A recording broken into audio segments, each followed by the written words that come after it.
Olá, boa tarde. O Ministério da Saúde mudou a estratégia de vacinação contra a Covid e liberou a aplicação de todas as doses das novas remessas que serão entregues sem a reserva do estoque para a segunda dose. De acordo com o Ministério, agora há garantia de mais produção em menor prazo. E na semana que vem vai começar a distribuição de 4.700.000 vacinas. Curitiba suspendeu no fim da manhã a aplicação da primeira dose por falta de imunizantes. Mais de 300 cidades baianas iniciam o toque de recolher noturno. A medida também vale para a capital, Salvador. E ainda, como será a votação na Câmara para decidir se o deputado Daniel Silveira, do PSL, vai continuar preso? A deputada bolsonarista Magda Mofato, do PL, assumiu a relatoria do caso. Uma pesquisa feita no maior hospital de Israel e publicada pela revista científica The Lancet diz que a vacina da Pfizer-BioNTech tem 85% de eficácia com apenas uma dose. O Reino Unido promete doar aos países mais pobres as vacinas que sobrarem. Os Estados Unidos voltam oficialmente ao Acordo de Paris sobre o clima. Aqui no Brasil, as ações da Petrobras despencam depois da fala do presidente Bolsonaro sobre possíveis mudanças na estatal. E a curiosa disputa envolvendo um fruto típico do Cerrado brasileiro. Quem é o dono do pequi? Goiás, Tocantins ou Minas Gerais? O Jornal Hoje está começando.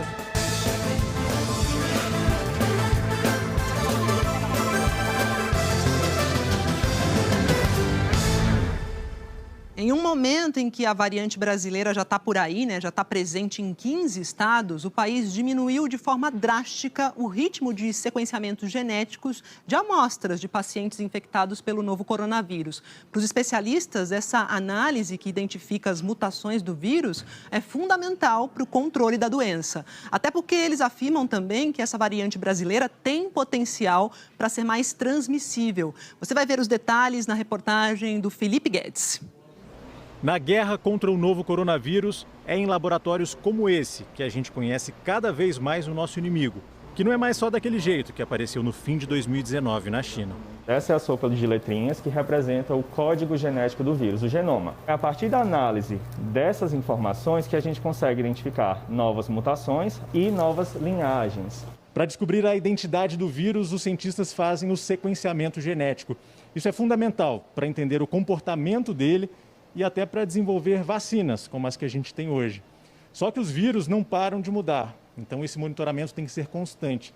Mas o número de sequenciamentos genéticos no Brasil, que já era considerado baixo, caiu ainda mais bem no meio da pandemia. Laboratórios do mundo todo compartilham dados no portal Gisaid na internet. E é onde é possível ver que entre fevereiro e junho, numa fase aguda da pandemia no Brasil, os laboratórios do país registraram mais de 1.800 sequenciamentos. E este ano, novamente num pico de casos, apenas 160 registros foram depositados.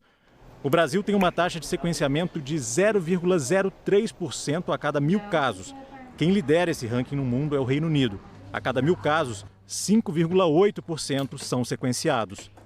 A diferença na quantidade de sequenciamentos genéticos chamou a atenção da revista The Lancet, uma das mais conceituadas na área da ciência.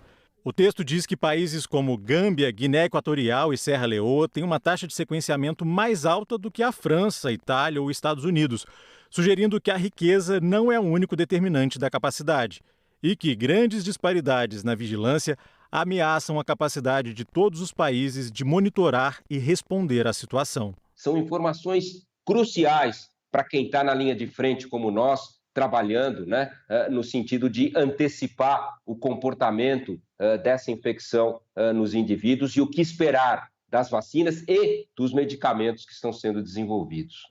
No laboratório do Instituto de Medicina Tropical da USP, onde foi feito em tempo recorde o primeiro sequenciamento genético do novo coronavírus no Brasil, os pesquisadores dependem de muito material importado, como os reagentes, que podem demorar até 3 meses para chegar. A gente teve que ter uma logística um pouco diferente para que todos esses reagentes chegassem no tempo certo. No nosso caso, a gente já teve um caso que não chegou e a gente ficou um tempo sem fazer sequenciamento. Foi um sequenciamento genético que identificou a variante brasileira em Manaus, pela primeira vez em dezembro.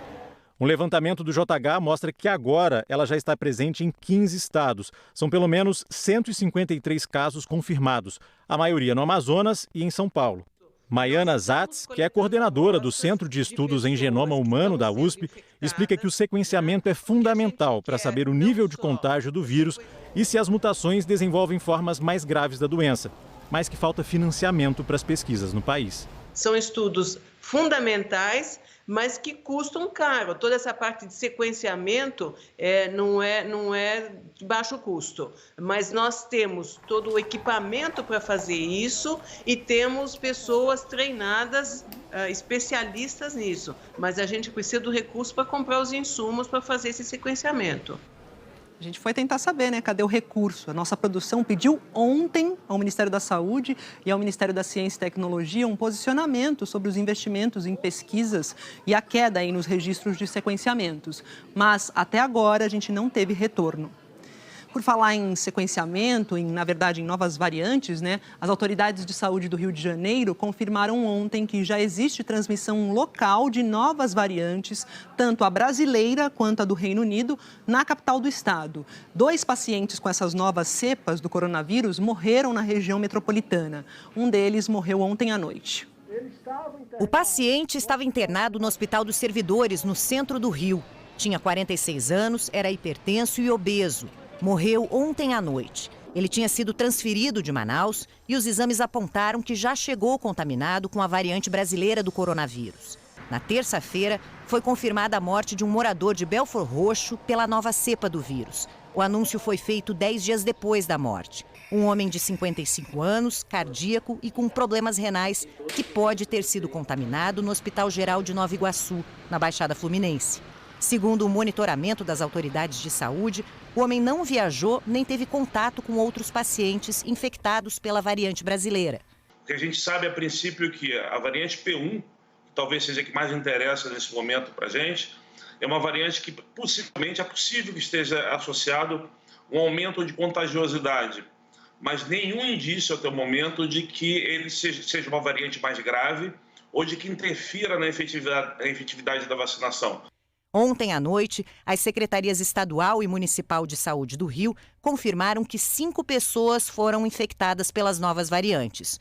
Um caso com a cepa do Reino Unido e outros 4 com a mutação brasileira do vírus, incluindo os 2 que morreram.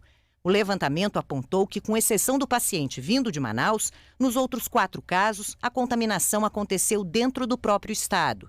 Segundo a Vigilância em Saúde, as novas cepas já estão circulando na cidade do Rio, provavelmente em Nova Iguaçu e possivelmente em outros municípios.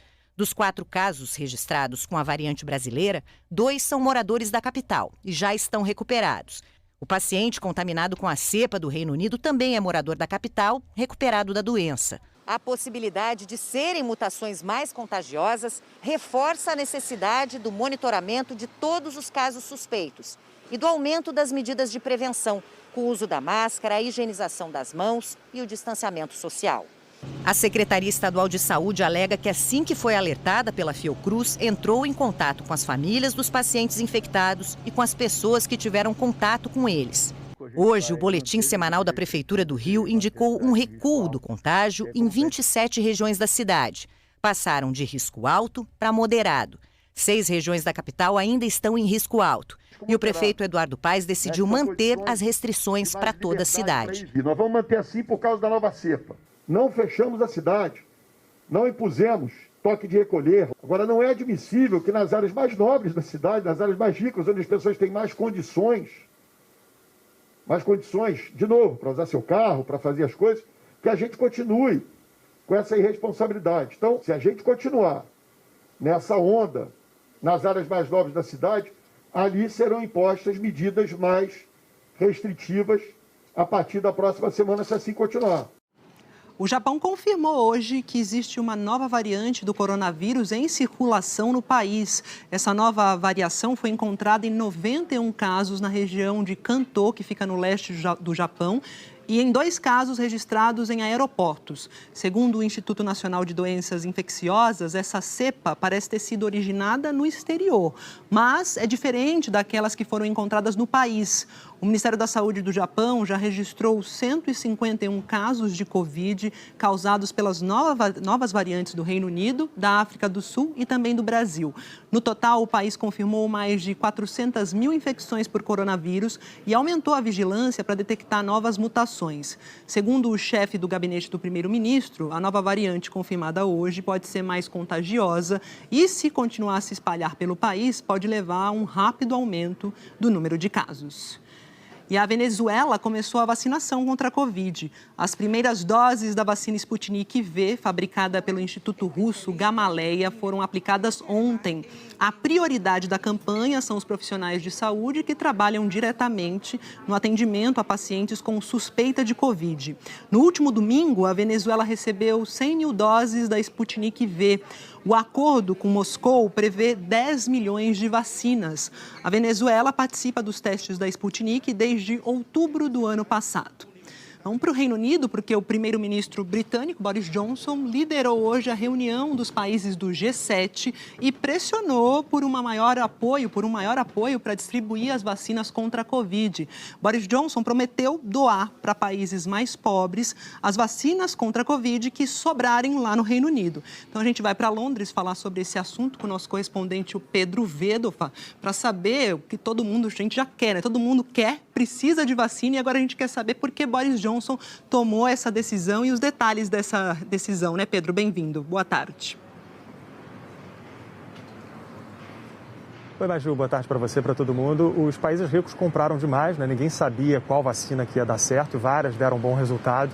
Então acabou que ele decidiu propor isso nessa mesa com o G7 para que os países encontrem uma distribuição mais igualitária das vacinas. O Reino Unido, por exemplo, tem uma população de 68 milhões de pessoas e conseguiu estoques de 300 milhões. A União Europeia, 450 milhões de habitantes, e aí tem um estoque de 2 bilhões e 600 milhões. Então essa é a batalha do Boris Johnson, que faz muito sentido para as ONGs internacionais, mas elas querem mais consistência, querem saber quando e quanto vão ser essas doses que eles querem distribuir. A gente teve uma pista disso em relação a uma declaração do presidente Emmanuel Macron, da França, né? Ele disse que espera que haja uma distribuição imediata já de 5% desses estoques por parte dos países ricos e falou que tem o apoio da Angela Merkel, a primeira-ministra da Alemanha. Então há essa necessidade de ver se isso vai realmente sair do papel. A diplomacia britânica espera que seja um número mais ousado. Eles acham que tem que ser um número suficientemente superior a esse. E, de fato, os estoques do Reino Unido, por exemplo, podem aumentar de uma hora para outra, porque eles conseguiram 40 milhões de doses da Pfizer e da BioNTech sozinhas para imunizar 20 milhões de pessoas. Só que um estudo saiu hoje em Israel dizendo que uma única dose da Pfizer e da BioNTech já garantiria uma ótima proteção. A primeira dose da vacina da Pfizer e BioNTech já seria 85% eficaz. 2 semanas depois da injeção, a pessoa, no mínimo, não manifestaria os sintomas da Covid. Essa pesquisa envolveu perto de 9 mil funcionários do maior hospital israelense. Mais de 7 mil foram vacinados e 6 mil desses também receberam a segunda dose. Os pesquisadores detectaram 170 contágios. 78 deles aconteceram no grupo que tomou a primeira dose. Só 3 infectados tinham recebido a segunda. E a metade do contágio foi entre os não vacinados. O estudo com profissionais da saúde é diferente porque estão expostos a uma carga viral maior. O acesso deles a testes e a tratamento é mais rápido do que a população também, o que pode reduzir a manifestação de algum sintoma entre pacientes. Um dos pesquisadores explicou que os números apoiam o adiamento da segunda dose quando houver escassez de vacinas. A primeira já garantiria boa cobertura da população. O Reino Unido tinha seguido esse caminho e atrasou para 12 semanas a aplicação da segunda dose. A Pfizer e BioNTech recomendam um intervalo de 3. Essas fabricantes tinham apontado uma eficácia inferior, de 52%, uma semana depois da primeira dose e 90% depois da segunda. Esses números já eram bem melhores do que a estimativa do governo israelense. Dados de 200 mil pessoas tinham mostrado uma proteção de 33% 2 semanas depois da primeira dose. Mas a conclusão do estudo divulgado hoje na revista britânica Lancet faz cor a uma pesquisa canadense que apontou ontem um alto nível de proteção já na primeira dose. E tem mais, a farmacêutica Pfizer divulgou hoje uma nota dizendo que a vacina que ela produz contra a Covid pode ser armazenada por até 2 semanas num freezer comum e não necessariamente naquele supercongelador. Novos dados levantados pela empresa afirmam que as doses podem ser guardadas a uma temperatura de 15 graus negativos a 25 graus negativos. Atualmente, a regulamentação diz que a vacina precisa ser armazenada em temperaturas de menos 80 a menos 60 graus, o que dificulta a logística de distribuição. A Pfizer mandou os dados para a FDA, que é a Agência Reguladora de Medicamentos dos Estados Unidos, e espera que ela atualize as regras para o armazenamento da vacina. E aqui no Brasil, está faltando vacina pouca, né? Em muitos lugares. A vacinação parou em cidades da região metropolitana lá do Rio de Janeiro. Em São Gonçalo, onde não tem vacina desde ontem, chegou a ter fila em posto hoje cedo. Veja só, mesmo com o anúncio de que a campanha ia ser interrompida, muita gente foi a esse posto aí de São Gonçalo. Uma enfermeira avisou que as doses acabaram e muitos idosos voltaram para casa, obviamente, frustrados. A prefeitura afirma que assim que novas doses chegarem, a imunização vai continuar com os idosos a partir de 81 anos e profissionais de saúde acima de 60. Mas estão recebendo a segunda dose, gente, os profissionais que atuam em hospitais expostos da linha de frente da Covid em seus locais de trabalho e idosos que estão em instituição de longa permanência e residências terapêuticas. Lá em Mato Grosso, um mês depois que a imunização começou no estado, o único centro de vacinação de Cuiabá foi fechado por falta de doses. Olha só, a Prefeitura de Cuiabá disse que só vai reabrir esse centro de vacinação quando outra remessa chegar. Cerca de 50 profissionais de saúde foram remanejados para outras unidades. Mais de 32 mil pessoas foram imunizadas em Cuiabá. Mas 20% dos trabalhadores de saúde da cidade ainda não foram vacinados. Sobraram apenas 300 doses que são reservadas para idosos com mais de 85 anos que estão acamados e não podem sair para serem vacinados. As equipes de saúde estão indo até as casas desses idosos para aplicar a vacina. Curitiba interrompeu hoje, ao meio-dia, a aplicação da primeira dose da vacina contra a Covid. As doses acabaram em um momento em que o estado enfrenta uma situação muito preocupante da pandemia. Pelo 3º dia seguido, desde o começo da pandemia, o Paraná teve o maior número de pacientes internados nos leitos públicos de UTI exclusivos para a Covid-19. São 1.070 pessoas, entre casos suspeitos e confirmados. Em todo o estado, há apenas 178 leitos disponíveis. Em Ponta Grossa, todos os 46 leitos do Hospital Universitário estão ocupados. O Paraná chegou ontem aos 600 mil casos confirmados e se aproxima das 11 mil mortes por Covid-19. Nesta semana, foram identificados no estado os primeiros casos da variante brasileira do coronavírus. Essa preocupação é porque os leitos de UTI exclusivos para a Covid, no estado hoje, tem uma ocupação de 87%, elevadíssima, e todas as macro-regiões do estado estão hoje acima de 85% de ocupação.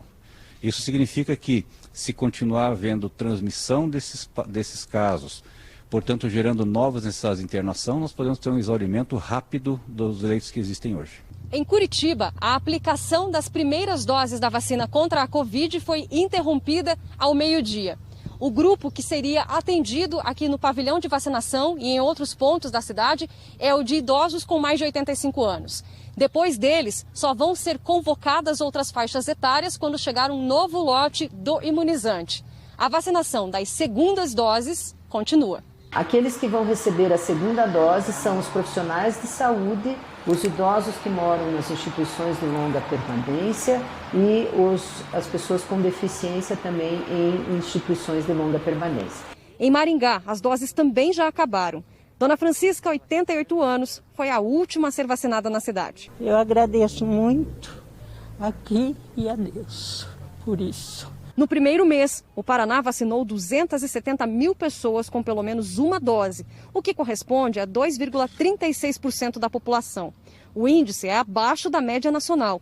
Este médico faz um alerta para as consequências da demora na vacinação. Com a presença dessa variante já no nosso meio, faz com que nós possamos ter um grande aumento no número de casos, né? O que poderia ser evitado se a vacinação fosse fosse mais rápida. E, obviamente, que quanto mais tempo a epidemia durar, e isso depende do ritmo da vacinação, mais tempo vai haver para o surgimento de novas variantes, talvez com potencial de transmissibilidade ainda maior. O Ministério da Saúde anunciou que vai enviar mais 452 mil doses para o Paraná a partir da semana que vem. E com essa quantidade, o estado deve conseguir concluir a vacinação dos idosos acima de 80 anos. Faltam vacinas, vão faltando leitos também, situação preocupante nos hospitais da Paraíba. Por causa do aumento no número de internações por Covid, médicos do estado alertam que pode faltar leito para atender pacientes já nos próximos dias. Marineide é enfermeira da UTI do Hospital Clementino Fraga, unidade que é referência no atendimento a pacientes com Covid-19 em João Pessoa. Já são 17 anos trabalhando aqui, mas ela disse que nunca enfrentou um desafio tão grande. Faz parte da nossa missão. Numa situação dessa, você não pode ter medo, apesar de que a gente sabe que prevaleceu também o medo, que era o medo do desconhecido. Mas nós temos que dar tudo para, naquela situação, suprir. A situação é difícil lá dentro. Essas imagens foram feitas agora há pouco. Hoje temos vaga em UTI ou enfermaria aqui no hospital? Não, estamos 100% ocupados, 100% de enfermaria e 100% de UTI. Há um tempo prolongado para você dar condições de alta da UTI para a enfermaria. Então isso vira uma pressão em crescente, né? Porque você não consegue dar alta do paciente da UTI e, consequentemente, você não consegue admitir novos pacientes. Em outro hospital do estado, o Metropolitano, dos 33 leitos de UTI, 24 já estão ocupados por pacientes com Covid. Os médicos dizem que nas 2 últimas semanas as UTIs voltaram a ficar cheias em João Pessoa. A preocupação é tanta que a Secretaria de Saúde do município já suspendeu as cirurgias eletivas, que são as que podem ser adiadas, e agora está ampliando os leitos para pacientes com Covid-19. Além dos hospitais públicos, quem trabalha na rede privada também enfrenta a mesma dificuldade. No maior hospital particular da cidade, as cirurgias eletivas também foram canceladas. Essa semana foram abertos novos leitos de UTI para tratar pacientes com Covid e eles já estão sendo ocupados.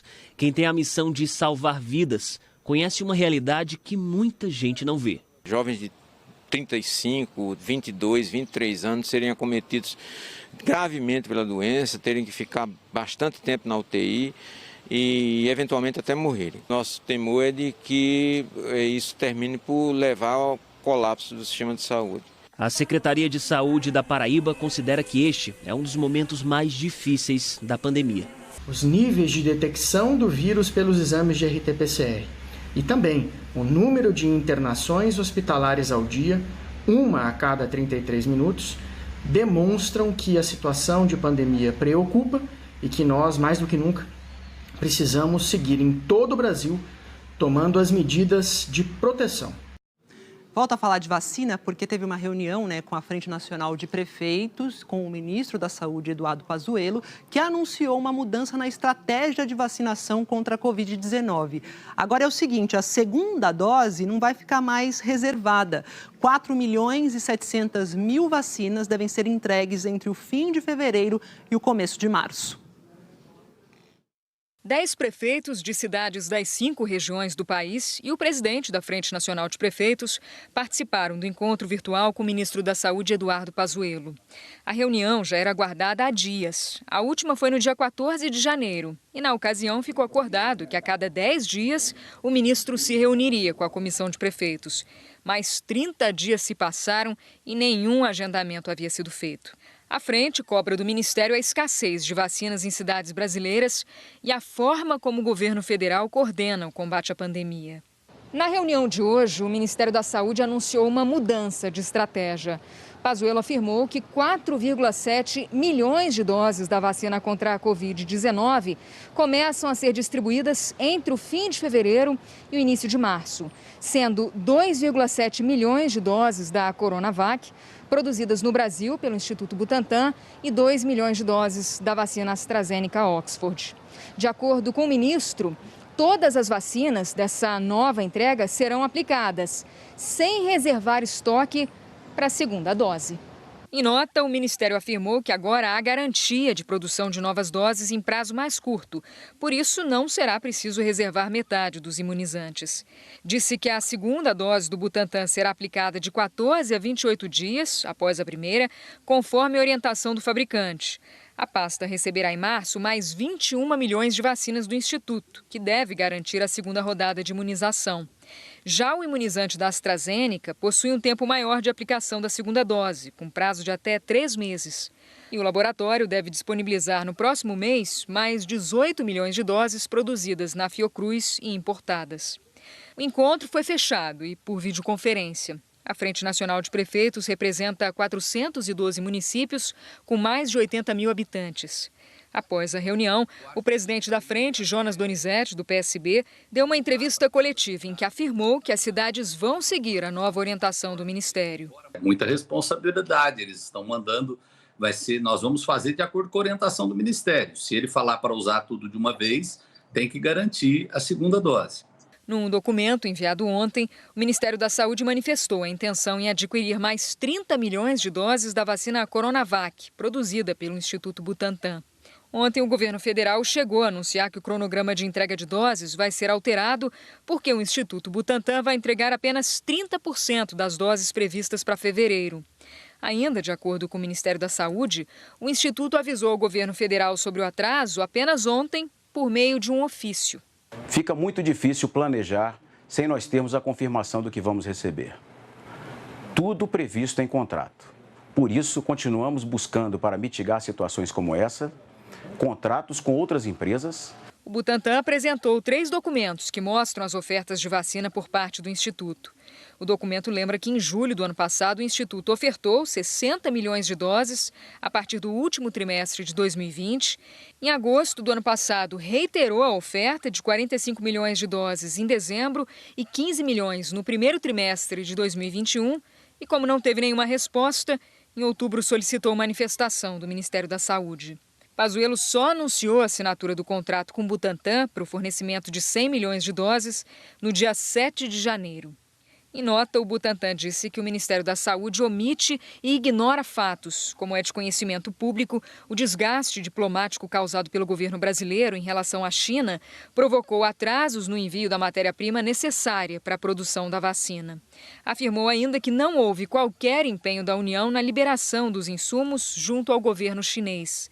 Que o Butantan já entregou 9,8 milhões de doses da vacina contra o novo coronavírus ao Ministério da Saúde, o que corresponde a 90% de todas as vacinas usadas na rede pública do país, e finalizou dizendo que, apesar da completa ausência de planejamento do governo federal em relação à vacinação no Brasil e da falta de empenho da diplomacia brasileira, que culminou com atraso na liberação de insumos, o Instituto trabalha para viabilizar novas entregas de doses ao Programa Nacional de Imunizações. Bom, o Ministério da Saúde ainda não comentou a nota do Instituto Butantan e em relação àquela intenção do Ministério em comprar mais 30 milhões de doses do Instituto Butantan, o Instituto afirmou que recebeu o ofício e que está avaliando. Agora é preciso fazer uma correção aqui, porque ontem, na reportagem sobre a terceira versão do plano de imunização do governo federal, nós dissemos que faltavam vacinas contra a Covid-19 em pelo menos 10 capitais, entre elas Florianópolis. Mas a Secretaria Municipal de Saúde de Florianópolis informou que lá a vacinação não foi suspensa, porque ainda há cerca de 180 doses em estoque para imunizar pessoas com mais de 90 anos. E há ainda pouco mais de 5 mil doses para quem já foi vacinado pela primeira vez.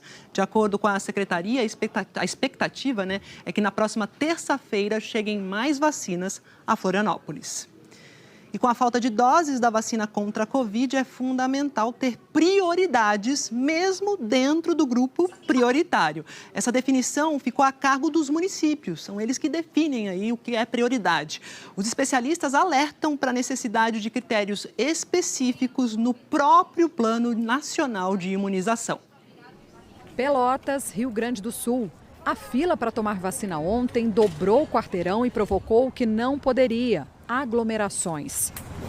Eram profissionais da saúde de 18 a 60 anos. Hoje, a prefeitura decidiu suspender a vacinação desse público. está mantida a aplicação em idosos com mais de 85 anos. Me parece totalmente contraditório que tenha pessoas de 80 e poucos anos aqui da cidade que não tenham sido vacinadas e tenham profissionais de saúde de 20, 25 anos que tenham sido vacinados, mesmo trabalhando num consultório privado que não atende pessoas que tenham nenhuma relação com a Covid-19. Guarulhos, São Paulo. A mãe da Josimar está perto de completar 80 anos e tem a saúde muito debilitada. Há um ano, dona Joselina interrompeu os tratamentos médicos com medo do vírus. O que mais nos traz angústia é que a gente não pode contar com a rede multiprofissional. Ela depende de mim, né? Que não sou dessa rede. Só que é uma rede que pode trazer o vírus para ela. Depois de ampliar a vacinação, Guarulhos decidiu vacinar agora só acamados acima dos 85 anos. Minha mãe ficou assistindo essa turma ser vacinada e ela disse: Josimar, é minha vez. Vocês estão vacinando os jovens e a minha mãe, que é idosa acamada de alta complexidade, vocês não vão vacinar? A forma como a vacinação vem sendo feita no país vem levantando críticas e questionamentos na Justiça. Muitos municípios tornaram a definição de profissional da saúde algo bem elástico. A discussão foi parar no Supremo Tribunal Federal, que questionou o governo federal sobre a falta de regras mais claras de quem deve ser vacinado primeiro entre os grupos prioritários. E recebeu como resposta a inclusão de 60 mil pessoas nesse grupo, que tem agora 77 milhões e 200 mil brasileiros. Em João Pessoa, Paraíba, a pedido do Ministério Público, a Justiça mandou suspender a vacinação dos profissionais da saúde que não estão na linha de frente para que seja dada prioridade aos idosos.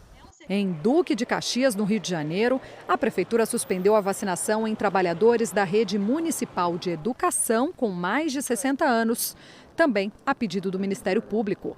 Quem já coordenou o Programa Nacional de Imunizações diz que a falta de clareza do plano conduzido pelo governo federal acabou abrindo margem para cada cidade definir quem pode tomar a vacina agora, criando disparidades. Estamos vendo municípios vacinando a população idosa e acamada e outros não. Municípios vacinando população que trabalha em área administrativa e outros municípios não. Na medida que cada município está definindo sua estratégia, nós estamos tendo 5.500 planos. Uma vez que há a escassez de vacina, seria necessário que o Ministério da Saúde tivesse definido claramente quais eram os grupos a serem vacinados em relação, por exemplo, aos profissionais de saúde.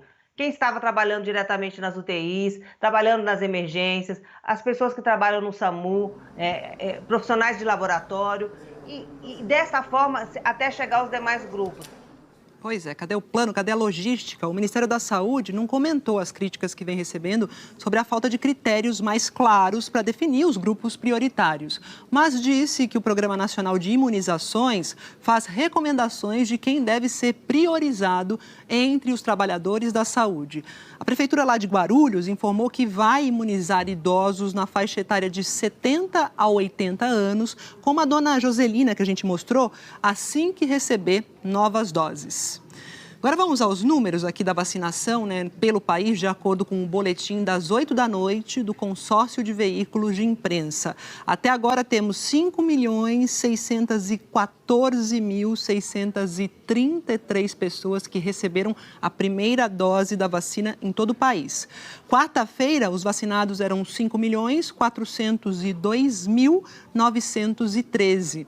O total de vacinados com a primeira dose corresponde a 2,65% da população brasileira.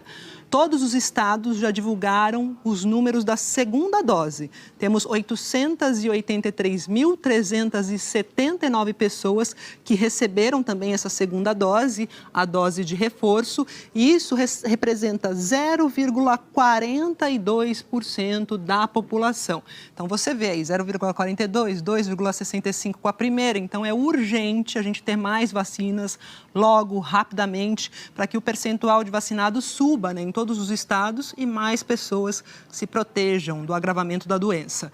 Vamos ver agora a situação pelo país. 25 estados e o Distrito Federal atualizaram dados da vacinação. Então, quanto maior o percentual e mais escuro o azul aqui no mapa, mais pessoas foram vacinadas em relação à população. Os 5 que mais aplicaram a primeira dose até agora temos o estado do Amazonas, que se aproxima de 5% da população vacinada, Roraima com 3,84%, Distrito Federal 3,75%, Mato Grosso do Sul 3,62% e São Paulo com 3,38% da população vacinada. Nos locais que ainda tem vacina, veja se você faz parte aí do grupo que pode ser vacinado. Se você faz, procure um posto de saúde, porque a resposta a essa pandemia é aquela lá, vacina sim, vacina agora o mais rápido possível. Vamos aos números agora da pandemia no país, né? Porque faltam vacinas, sobram casos. O Brasil passou de 10 milhões de casos de Covid. A gente vê agora os últimos dados de acordo com o boletim das 8 da noite do consórcio de veículos de imprensa.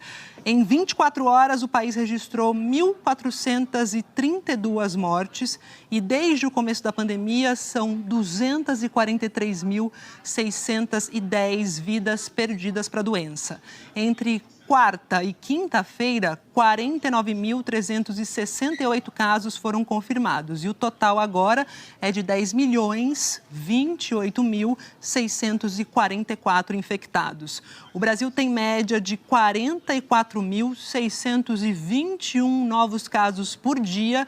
Isso representa 5% a menos do que 14 dias atrás. Agora a gente vem para a média de mortes, são 1.030 óbitos por dia aqui no país, 2% a menos na comparação com 2 semanas atrás. É estabilidade, mas a gente sempre lembra, né? Aquela estabilidade num patamar muito alto, que está estacionada aí nessa estabilidade há quase um mês, nesse número super elevado. Vamos ver agora como anda a situação nos estados brasileiros. Em vermelho, a gente tem aqui 11 estados que registraram alta na média de mortes: Acre, Amapá, Pará, Rondônia, Roraima, Rio Grande do Norte, Paraíba, Pernambuco, Bahia, Goiás e Rio Grande do Sul. E as maiores altas foram lá em Roraima, com uma alta de 120%, e no Acre, com alta de 78%. Em estabilidade, a gente tem Distrito Federal e 11 estados que aparecem em amarelo: Maranhão, Piauí, Ceará, Alagoas, o DF, Mato Grosso e Mato Grosso do Sul, Espírito Santo, Minas Gerais, São Paulo, Paraná e Santa Catarina. E em azul, a gente vê os 4 estados que registraram queda: Amazonas, Tocantins, Sergipe e Rio de Janeiro. As maiores reduções foram lá no Tocantins, com 44%, e no Amazonas, com 35% na média de mortes. Mais detalhes sobre a situação da pandemia no seu estado e também sobre o andamento da vacinação, você confere em g1.com.br/coronavírus. E começa hoje lá na Bahia um toque de recolher para evitar aglomerações em mais de 300 cidades do estado. No Ceará, uma medida igual começou a valer ontem à noite. Em Fortaleza, a primeira noite foi tranquila. A polícia orientou algumas pessoas no calçadão da Beira-Mar que caminhavam fora do horário permitido. O toque de recolher no Ceará proíbe a circulação de pessoas nas ruas entre 10 da noite e 6 da manhã. O funcionamento do comércio só está liberado até 8 da noite. Na Bahia, a partir de hoje, ninguém vai poder sair às ruas entre 10 da noite e 5 da manhã. O toque de recolher decretado pelo governo do estado vale por uma semana. Só vão poder funcionar serviços essenciais e delivery de medicamentos. Shoppings, bares e restaurantes devem estar fechados e vazios às 10 em ponto. O nosso público é o da noite. Então, quando dá 21 horas, é muito curto para a gente. Não dá tempo suficiente para a gente ter a renda adequada, mas é necessário. O toque de recolher é mais uma medida do governo do estado para a gente tentar conter essa pandemia e reduzir essa transmissão até que a gente consiga ter um número suficiente de doses de vacina para imunizar toda a população. A ocupação dos leitos de UTI para a doença hoje em todo o estado é de 76%. Mas 10 hospitais exclusivos para a Covid estão com 100% das vagas em leitos clínicos ou de UTI ocupadas. Nas últimas 2 semanas, o número de mortes pela doença aqui na Bahia dobrou. Passou de 30 para 60 por dia. A preocupação aumentou com a descoberta das novas variantes do coronavírus circulando na Bahia. Um homem de 62 anos em Salvador foi diagnosticado com a variante do Reino Unido Ele não viajou para o exterior nem teve contato com pessoas que viajaram. O LACEN, Laboratório Central do Estado, sequenciou amostras de outros 11 pacientes e constatou que eles apresentavam a variante brasileira, que teve origem em Manaus. Todos estiveram no Amazonas. As pessoas podem estar se recontaminando com essa nova variante. É importante a gente ter isso em mente. O Covid é uma doença recente, nova, estão sendo desenvolvidos muitos estudos, mas muitos ainda estão sendo concluídos.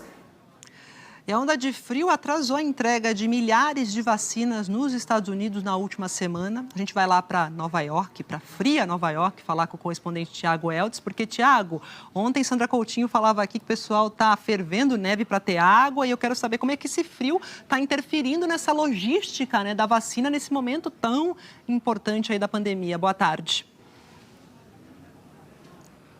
Oi, Maju. Boa tarde a todos aí no Brasil. Está interferindo muito. Em muitos lugares a vacinação praticamente parou. Postos fecharam. Esse clima extremo atrapalhou muito a distribuição. A gente teve atrasos em mais de 10 estados, incluindo todos os mais populosos. Califórnia, Texas, Flórida, aqui em Nova York. Parte do problema aconteceu porque 2 dos estados mais atingidos pela onda de frio, o Kentucky e o Tennessee, têm 2 grandes centros de distribuição de vacinas, 2 dos principais centros, e aí foi um efeito cascata. Aqui em Nova York, tanto o governo do estado quanto a prefeitura disseram que o fornecimento dessa semana foi comprometido. Na cidade de Nova York, aqui, 35 mil marcações para a primeira dose da vacina foram canceladas. E sem vacinas, a abertura de 2 novos postos foi adiada, 2 aberturas adiadas. O infectologista Anthony Fauci, o conselheiro da presidência para a pandemia, disse que houve uma parada brusca em alguns lugares e que assim que o gelo derreter, vai ser preciso trabalhar em dobro para recuperar o tempo perdido. No Texas, a entrega de 730 mil doses de vacina foi adiada e muitos locais de vacinação que até tinham vacina tiveram que fechar por causa do clima. E o atraso na vacinação é só um dos problemas que o estado está enfrentando por causa do caos trazido pela tempestade de inverno. O drama congelante no Texas avança pelo 5º dia, enquanto moradores tentam abrir caminho na neve e se manterem aquecidos. O governador disse que todas as usinas de energia voltaram a operar, mas as interrupções nas linhas de transmissão ainda mantêm casas às escuras e sem luz não tem aquecimento. Esse garoto conta que a temperatura está negativa dentro de casa. A prefeitura de Galveston abriu centros para que os moradores possam passar a noite em um lugar aquecido, mas o próprio abrigo enfrenta um dos maiores dramas no Texas hoje. 13 milhões de pessoas estão sem água. O coordenador do abrigo diz que estão distribuindo 6 garrafas de água por pessoa por dia. Essa mulher chegou à noite e conta que está sem água e luz há 3 dias. Eu não comi em 2 dias e estava doente antes de chegar aqui. Noel Zepeda fez vídeos na casa alagada. Com o frio, a água nos canos congelou e eles quebraram. Ele diz, nós nunca tivemos essas temperaturas aqui, então nossas casas não são preparadas para isso. A situação se tornou comum, se repetindo por todo o estado, agravando a falta d'água. E em 100 municípios, as autoridades pediram para que os moradores fervam a água que ainda está chegando às casas, porque a falta de energia comprometeu as estações de tratamento. Em San Antônio, outra face da crise de abastecimento de água. Um prédio foi reduzido a escombros, enquanto os bombeiros não conseguiam água por causa dos hidrantes congelados. Os problemas de abastecimento se estendem. Postos estão sem combustível. As prateleiras dos supermercados, em algumas cidades, estão vazias. Onde há alimentos e água, há filas. A brasileira Cris Hoffman, que mora em Austin, enfrentou uma delas para comprar comida. Tudo fechado. O único que está aberto agora é esse aqui, que tem comida e água. Chegou um ponto anteontem que a água parou de correr também, então era sem energia e sem água. E daí é que quando as coisas começaram a ficar um pouco mais difíceis, porque os lugares ao redor que tinha água para comprar, o pessoal já tinha comprado tudo. A boa notícia é que o fim de semana deve trazer temperaturas mais altas, mas o Texas vai levar muitos dias para se recuperar da onda de frio que congelou o estado. Pois é, Tiago, e essa onda de frio, né, que é incomum em algumas regiões dos Estados Unidos, está aumentando ainda mais a preocupação com as mudanças climáticas, né? Pois é, Maju, eu sei que muita gente olhou a reportagem agora, está olhando esse frio todo no Texas e aí vai dizer, ué, cadê o aquecimento global? Mas é exatamente isso. Cientistas afirmam que o aquecimento causa justamente esses fenômenos extremos, frio extremo, tempestades, furacões. E aí, então, hoje, o presidente Joe Biden oficializou a volta ao Acordo de Paris, a volta dos Estados Unidos ao acordo. Em nota, o Departamento de Estado disse que mais importante do que o dia de hoje vão ser as ações tomadas nos próximos meses. O governo Biden se comprometeu a trabalhar para que os Estados Unidos zerem as emissões de gases que agravam o efeito estufa até 2050. O Acordo de Paris foi assinado por quase 200 países e só os Estados Unidos tinham abandonado o documento, isso em 2017, por uma decisão do então presidente Donald Trump. Maju. É isso, Thiago. Obrigada pelas informações. Bom trabalho para você. E o órgão de defesa dos direitos humanos da ONU confirmou hoje que pediu ao governo de Dubai provas de vida da princesa Latifa. Lembra desse caso? Em um vídeo divulgado por uma rede de televisão do Reino Unido, essa semana, a princesa disse que estava sendo mantida em cativeiro pelo pai, o Mohammed bin Rashid Al Maktoum, que é líder político de Dubai e vice-presidente dos Emirados Árabes Unidos. A família real de Dubai disse que a princesa Latifa está sendo cuidada em casa. A ONU afirmou que vai continuar acompanhando esse caso. E ainda hoje, as conversas entre líderes de partidos poucas horas antes da votação que vai definir o futuro do deputado Daniel Silveira, do PSL, que está preso num batalhão da PM do Rio. E a seguir, aumentou o desmatamento na região amazônica. Os atoleiros que dificultam o escoamento da produção brasileira de soja. E moradores do interior de Minas precisam da ajuda de máquinas para sair de áreas alagadas. E a queda das ações da Petrobras depois que o presidente Bolsonaro falou em possíveis mudanças na estatal. É já já.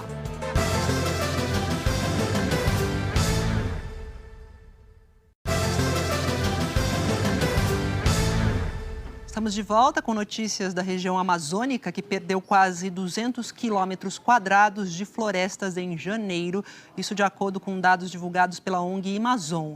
Desde agosto do ano passado, o desmatamento aumentou 46%.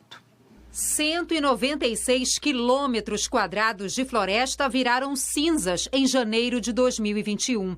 A destruição foi 1% menor na comparação com janeiro do ano passado. Mas o número não anima. Ele representa a terceira maior devastação dos últimos 10 anos num primeiro mês do ano. O estado do Mato Grosso concentrou pouco mais de 40% das derrubadas e reúne 6 dos 10 municípios que mais destruíram áreas da floresta amazônica. Nesse ranking, o Pará vem logo em seguida, com 30%. E o município que mais registrou alertas de desmatamento em janeiro deste ano é daqui do Pará. É Altamira, que fica no sudoeste do estado. Altamira fica às margens da BR-163, um dos focos permanentes das derrubadas na Amazônia.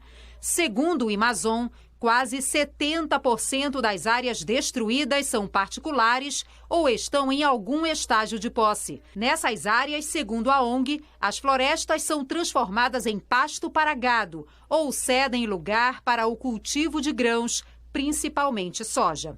A gente sabe onde está tendo as ocorrências de desmatamento, é preciso se utilizar dessa informação que está disponível para realizar as operações de comando e controle, com fiscalização. Os números do Amazon divergem dos divulgados pelo Instituto Nacional de Pesquisas Espaciais na semana passada.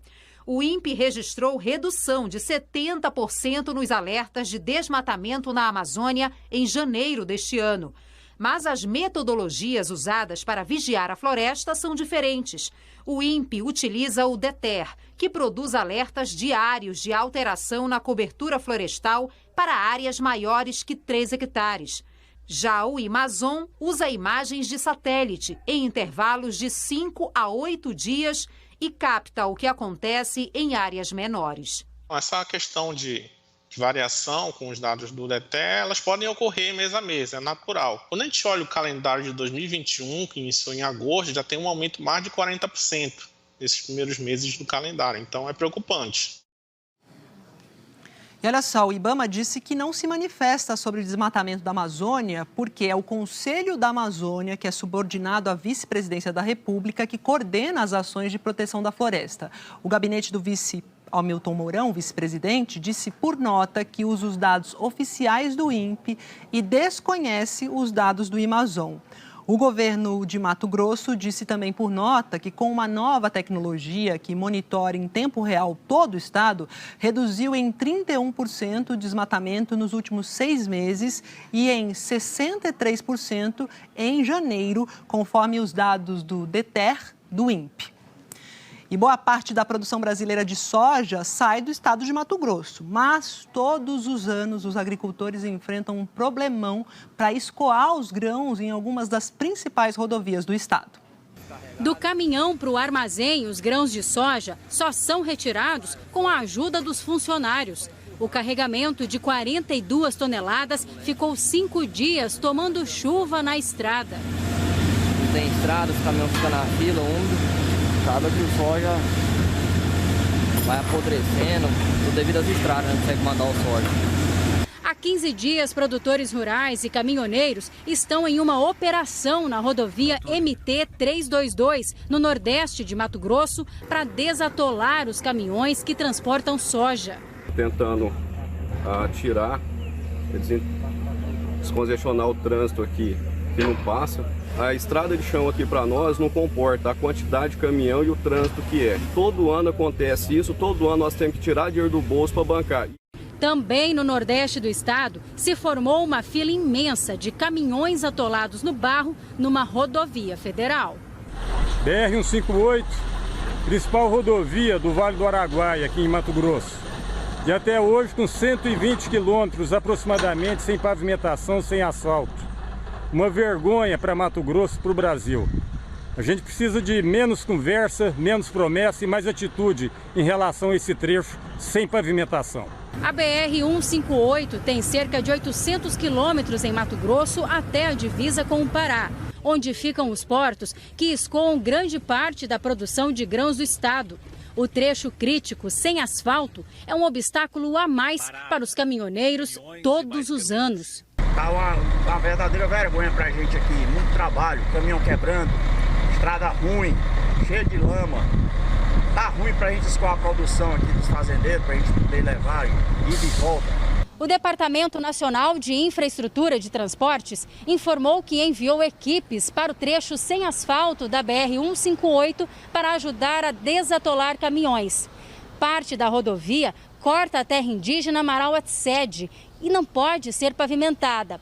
O DENIT disse que vai fazer 2 desvios na região, mas um está em fase de licitação e o outro ainda em estudos. Enquanto o problema não é resolvido de vez, parte do escoamento de grãos de Mato Grosso continuará sujeita ao tempo e à rotina de atoleiros.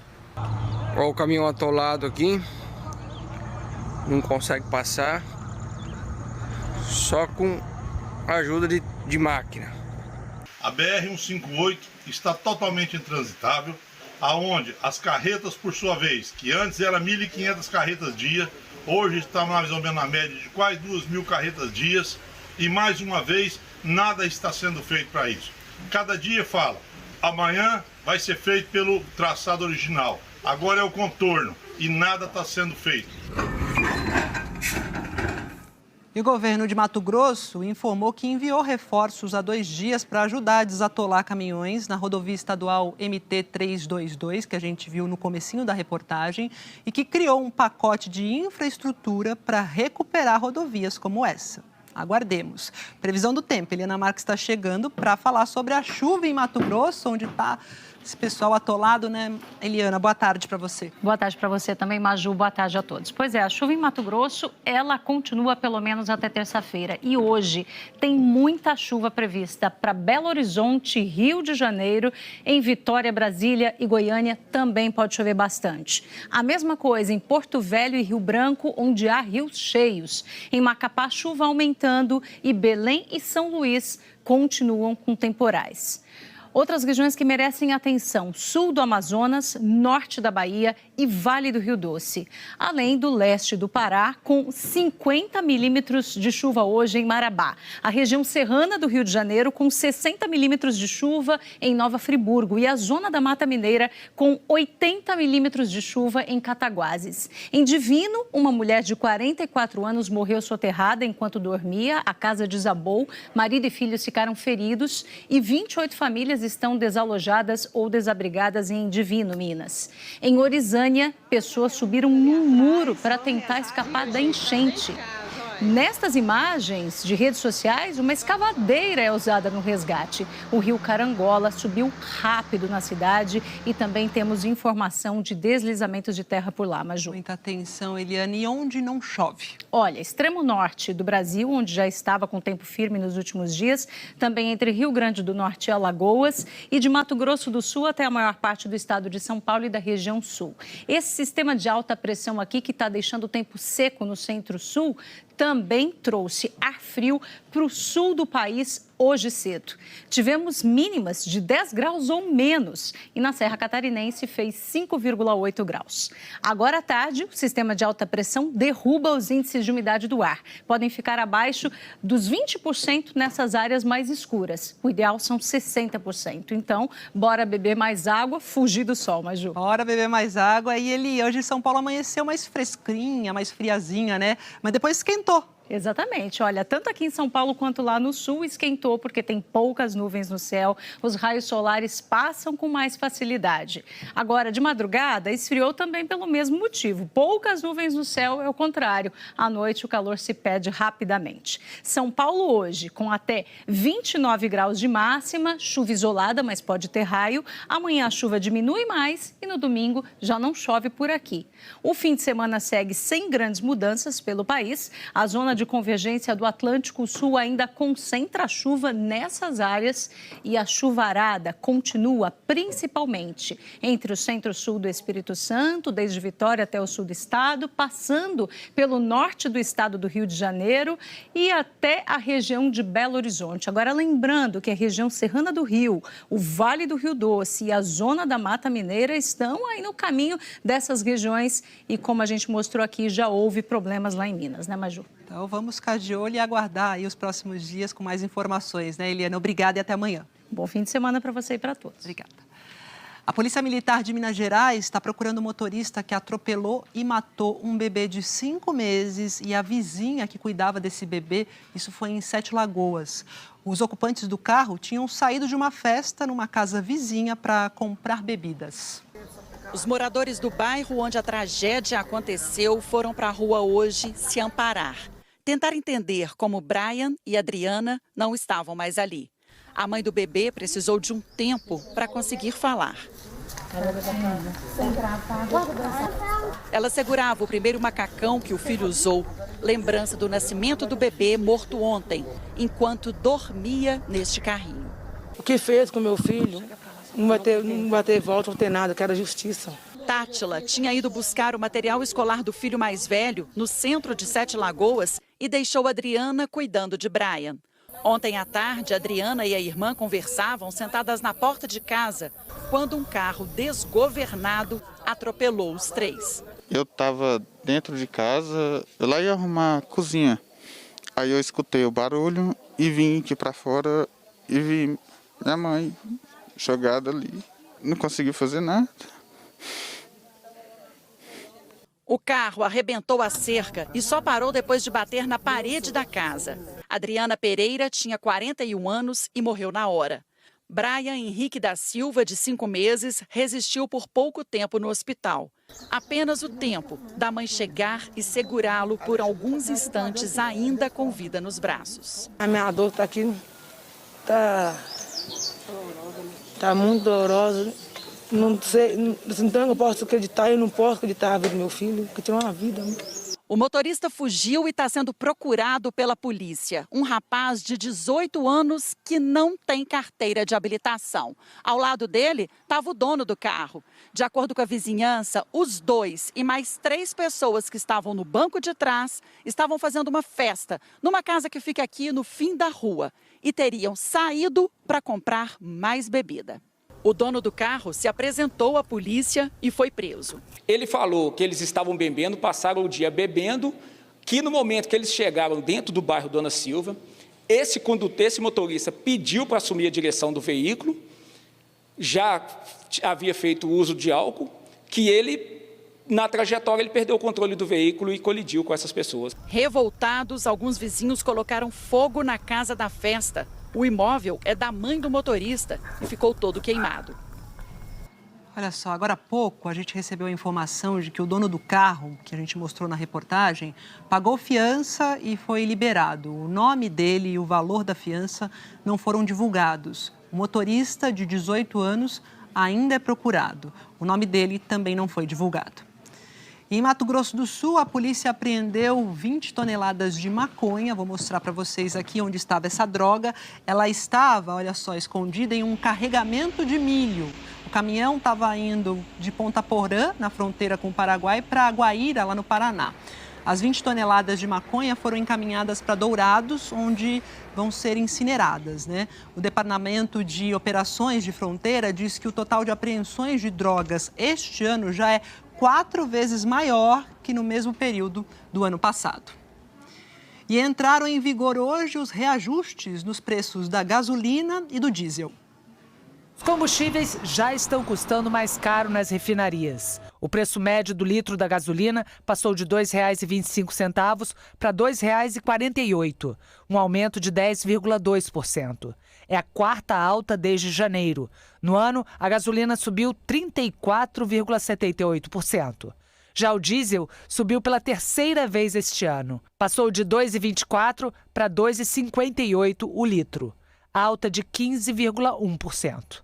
Esse ano, o diesel já aumentou 27,72%. A Petrobras afirmou que o motivo é a alta do petróleo no mercado internacional. A variação do dólar também gera impacto sobre o preço do barril. Não é a Petrobras que está aumentando. A Petrobras, na realidade, é uma empresa que vende um produto e que está alinhada a preços internacionais e ao câmbio. É isso que está acontecendo. Parecido agora com o que está acontecendo com o preço da carne, que subiu muito porque o preço internacional da carne subiu. O aumento mal chegou às refinarias e já tem posto de gasolina reajustando o preço dos combustíveis, como este em Curitiba. Ouvi no rádio que ia ter um aumento, mas já foi rápido, né? Já abasteci aqui com aumento. Ontem, numa rede social, o presidente Jair Bolsonaro disse que a partir de 1º de março vai zerar impostos e contribuições federais sobre o óleo diesel e o gás de cozinha. O presidente não disse como o governo pretende compensar a perda de arrecadação, que chegaria a 5 bilhões de reais. No caso do diesel, 9% da composição do preço são de impostos federais, como CID, PIS e COFINS. A isenção dos tributos valerá por 2 meses. No gás de cozinha, os tributos federais representam 3% do preço final e a isenção seria permanente.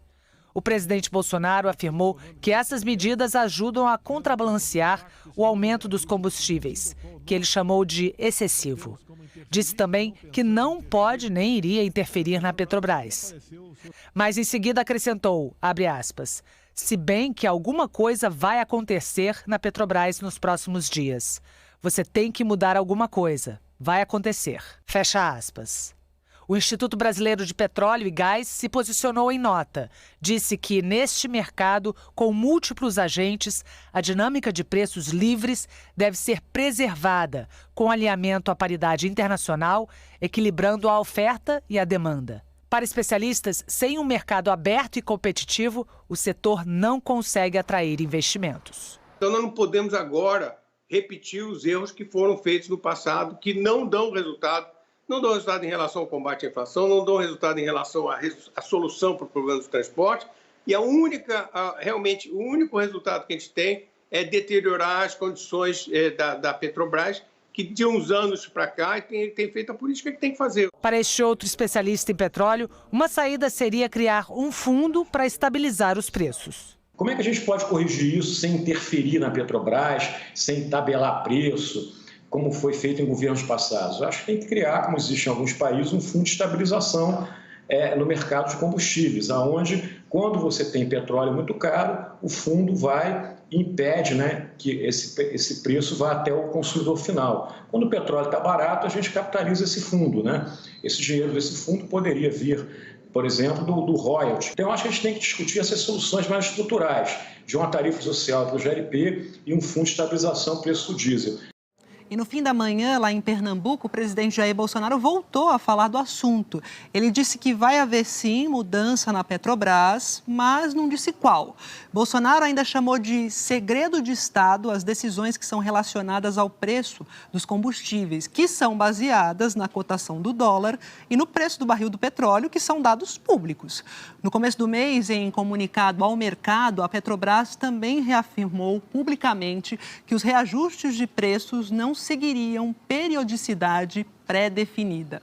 E as falas do presidente Jair Bolsonaro sobre possíveis mudanças na Petrobras, claro, tiveram forte influência sobre o desempenho das ações da empresa no mercado financeiro. A repórter Renata Ribeiro tem os detalhes para a gente. Bem-vinda. Boa tarde, Renata. Boa tarde, Maju. Obrigada. Boa tarde a todos que assistem ao Jornal Hoje.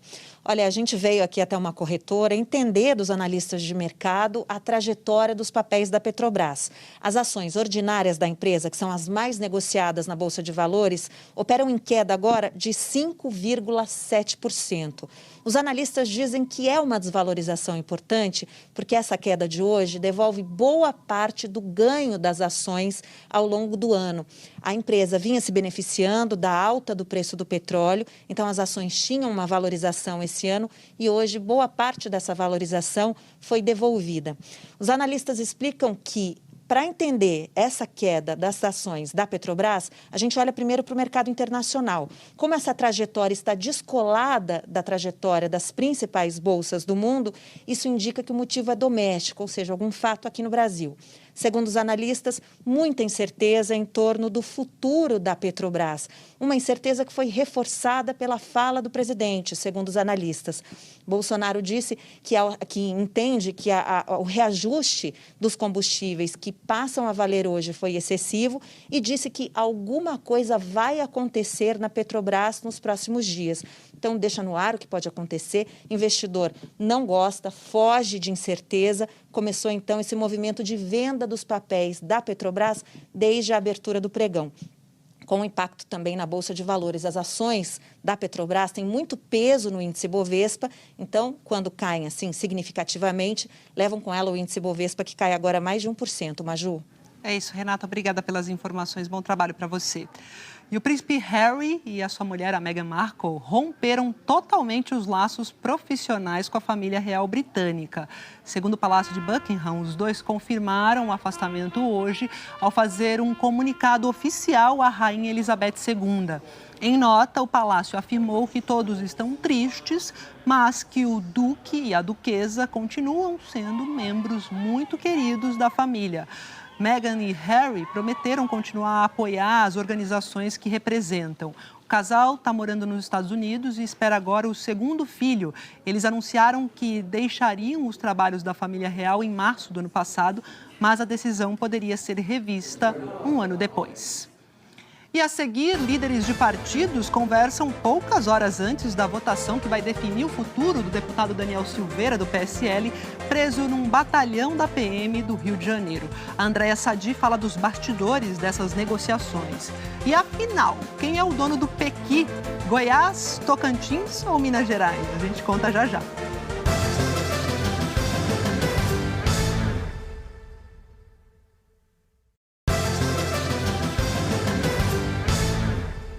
De volta para falar sobre o futuro do deputado Daniel Silveira, que está na mão da Câmara dos Deputados, que decide hoje se mantém ou derruba a prisão desse deputado do PSL.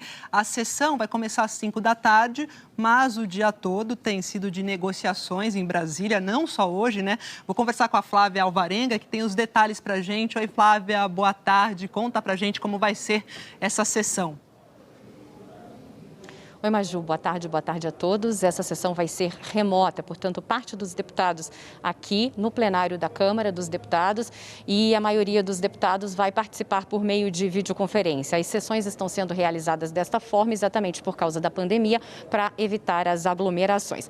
O voto vai ser aberto, voto nominal, portanto, no fim dessa sessão, nós saberemos como cada deputado votou. A sessão, de acordo com o regimento interno, tem duração de 4 horas e pode ser prorrogada por mais 1 hora. Os líderes dos partidos estão trabalhando para que se alcance o número necessário de votos para confirmar ou não a prisão do deputado Daniel Silveira. Ontem, 18 líderes estiveram reunidos com o presidente da Câmara, Arthur Lira, e entre eles 14 líderes manifestaram que são sim a favor da manutenção da prisão. O ministro Alexandre de Moraes autorizou, a pedido do presidente Arthur Lira, que o deputado Daniel Silveira participe dessa sessão. Ele pode, portanto, participar por meio da videoconferência. O deputado foi preso na terça-feira à noite, na região serrana do Rio de Janeiro. Uma decisão do ministro Alexandre de Moraes, que foi levada e aprovada, referendada no plenário por unanimidade, depois que ele divulgou um vídeo na internet defendendo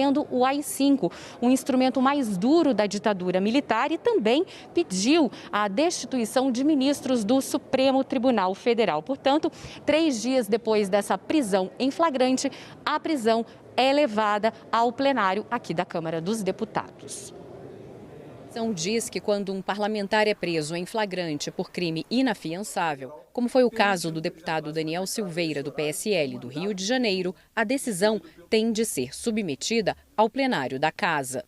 Nesse caso, os autos serão remetidos dentro de 24 horas à casa respectiva, para que, pelo voto da maioria de seus membros, resolva sobre a prisão. A Constituição não especifica a maioria, se é simples ou absoluta. Mas no ano passado, no julgamento de uma medida cautelar contra o deputado Wilson Santiago, do PTB da Paraíba, o plenário da Câmara votou e estabeleceu a maioria absoluta, 257 votos pelo menos, para derrubar o parecer se ele for contrário à prisão ou para confirmar o relatório favorável à prisão. Em entrevista à Globo News, o vice-presidente da Câmara, deputado Marcelo Ramos, do PL, explicou este ponto. Na verdade, o rito desse processo ele foi definido em preliminar quando do julgamento do deputado Wilson Santiago, que eu, inclusive, fui o relator. E naquela preliminar nós decidimos, primeiro, que o voto é aberto, então, portanto, o voto será aberto, e segundo, que é preciso maioria absoluta para manter a prisão, independente do parecer. Portanto, se o parecer for pela manutenção da prisão, são necessários 257 votos para manter a prisão. Se o parecer for contra a manutenção da prisão, são precisos 257 votos para derrubar o parecer. Ou seja, qualquer que seja a indicação do parecer, 257 deputados têm que concordar com a prisão para que ela seja mantida. A sessão está marcada para as 5 da tarde e será remota, feita por um sistema interno da Câmara. Alguns deputados ficam no plenário, mas a maioria participa por meio de videoconferência. E a votação vai ser aberta e nominal numa decisão que segue o que foi decidido pelo Supremo Tribunal Federal no caso Aécio Neves, em 2017. A defesa do deputado Daniel Silveira também tem direito a falar. Hoje, houve troca na relatoria do caso. O deputado Carlos Sampaio, do PSDB de São Paulo, foi substituído pela deputada Magda Mofato, do PL de Goiás. Magda é aliada do governo e faz parte do Centrão. Em entrevista à Globo News, ela disse que o relatório ainda não está pronto. As palavras deles são realmente graves, gravíssimas, então precisa realmente uma análise imparcial.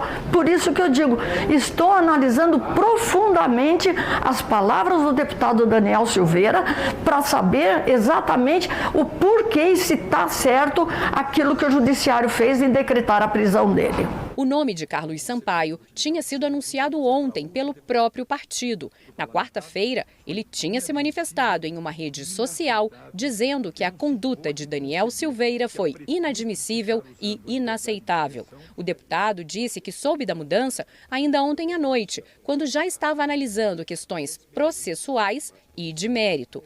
Em nota, informou: registro que minha surpresa decorreu principalmente pelo fato da minha indicação ter sido feita durante uma discussão do Colégio de Líderes, sendo que foi o próprio presidente Arthur Lira quem me ligou, perguntando se eu aceitava a escolha, ao que prontamente respondi que sim. Em minhas entrevistas, logo após ter sido indicado como relator, deixei claro que o caso seria analisado com a sensatez e equilíbrio necessários para uma questão dessa dimensão política e institucional. Mas o certo é que o presidente da Câmara tem essa prerrogativa e pode, de fato, indicar novo relator.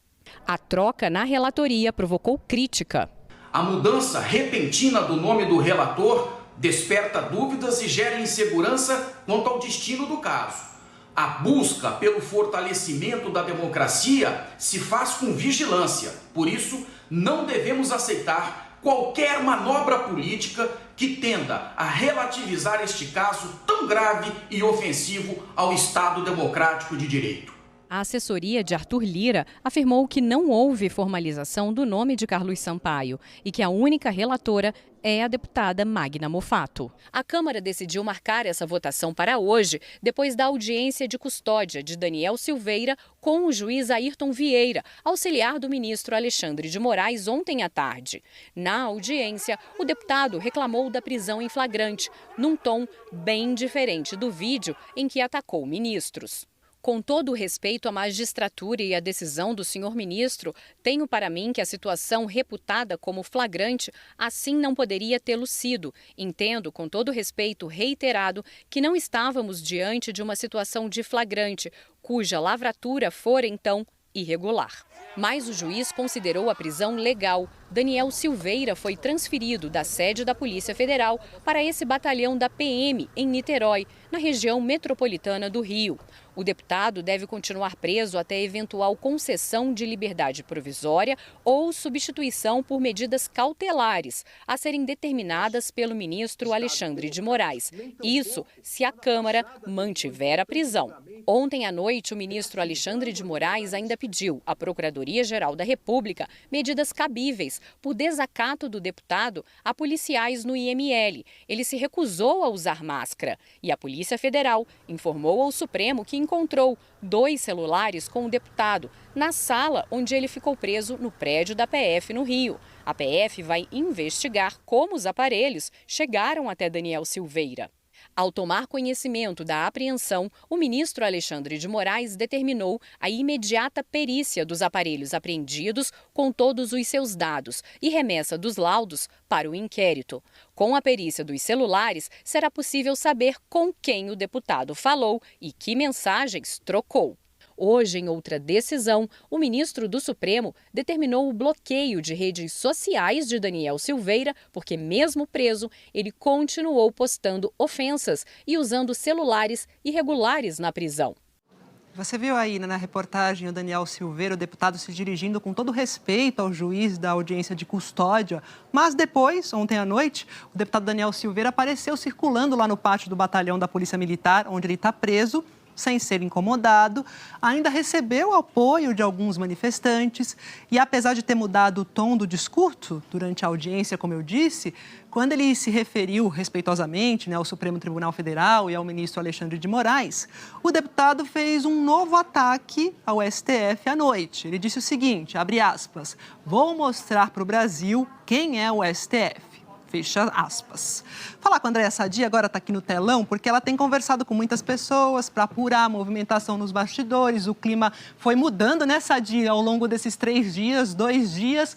Você já disse que Daniel Silveira é considerado um corpo estranho para muitos parlamentares. E eu quero saber, diante disso tudo, o que a gente pode esperar dessa votação aí que começa às 5 da tarde. Boa tarde.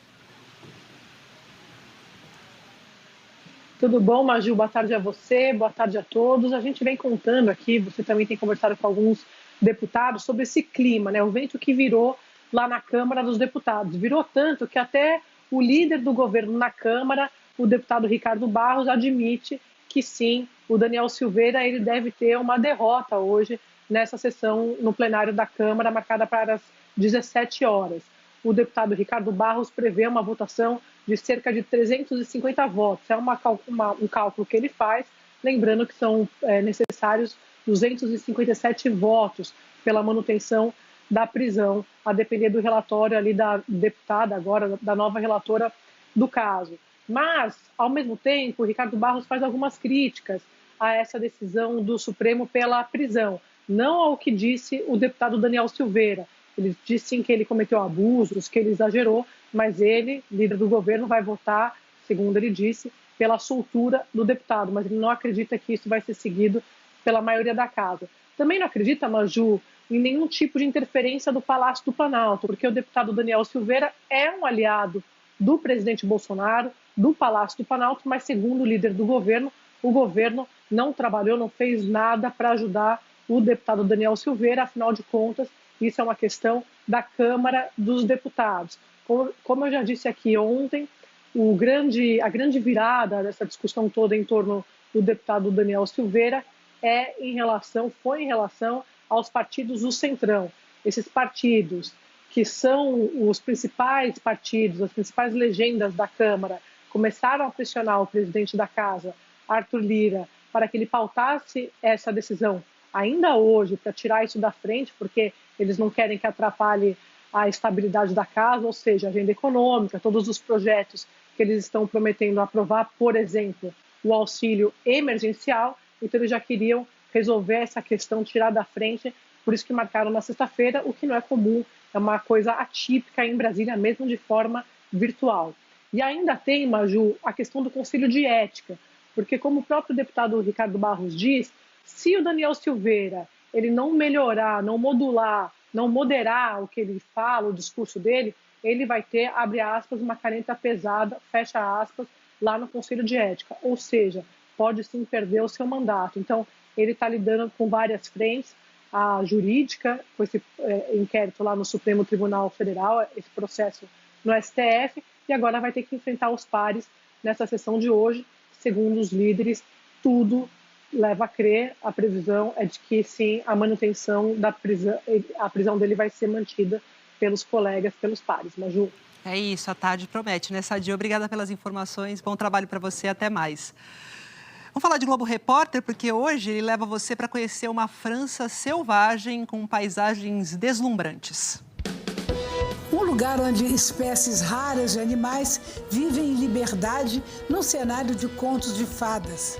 No alto das montanhas, os cavalos que nunca foram dominados pelo homem. No oceano, a simpatia do golfinho embaixador, que gosta de se aproximar das pessoas. A aventura dos pinguins voadores que cruzam o céu por milhares de quilômetros e fazem ninhos nos penhascos. Você vai conhecer o pequeno animal africano que vive na França desde a época medieval e que até hoje adora caçar dentro dos castelos. E o segredo das focas, que passam tanto tempo debaixo d'água que dá até para tirar uma soneca. É hoje no Globo Repórter. E aqui no Brasil, um fruto com espinhos e cheiro marcante virou motivo de disputa. Isso aí, entre 3 estados. É do Cerrado que vem esse fruto amarelo, o pequi. E goiano gosta dele preparado de todo jeito. O arroz, o frango, e só ele, tem que roer até achar o espinho. Mas o pequi, indispensável no prato goiano, está sendo disputado também por outros estados. Um projeto de lei apresentado na Câmara dos Deputados quer tornar a cidade de Montes Claros, que fica na região norte de Minas, como a capital nacional do pequi. Os mineiros, claro, concordam com o projeto. Se a gente parar de vender o pequi de Minas para Goiânia, com certeza o sucesso deles vai cair bastante. Porque o pequi de Minas que faz a diferença em Goiânia. O gosto é bem mais saboroso, um pequi mais adocicado e tanto o visual. Quando a pessoa o vê, ele já é um fruto bem diferenciado. E se eu te contar que tem mais gente querendo entrar nessa disputa? No Tocantins, a proposta para tornar o piqui patrimônio cultural, gastronômico e ambiental também está em discussão. O nosso piqui está entre os piquis mais gostosos, né? O Tocantins tem cidade com o nome Pequizeiro, escultura de piqui na rua e o sobrenome do Enzo, Pequi. Falei, eu vou colocar o nome dele de Enzo Piqui. A mulher pulou lá longe. Mas eu disse, não era eu que escolhi, pode deixar que eu vou escolher. Porque tem piqui demais aqui no Tocantins. Quem não está gostando nadinha desse assunto são os goianos. Não pode não, isso aqui é patrimônio cultural nosso. Aqui em Goiás, o pequizeiro, a árvore que dá o fruto do pequi, já é considerado símbolo do Cerrado goiano desde 2016. O fruto é encontrado com muita facilidade nos supermercados e nas feiras da cidade. Mas essa disputa para saber se ele pertence ao estado de Goiás, Minas Gerais ou Tocantins está longe de acabar. Mas e se em vez de brigar a gente entrasse logo num acordo? Deixa o pão de queijo com Minas e o chambari com o Tocantins. Porque o piqui, esse o goiano não abre mão. Nós que iniciamos, ele que aprendeu com nós, foi? Então, tem que ser nosso mesmo. Piqui do Brasil, gente. Vamos lá.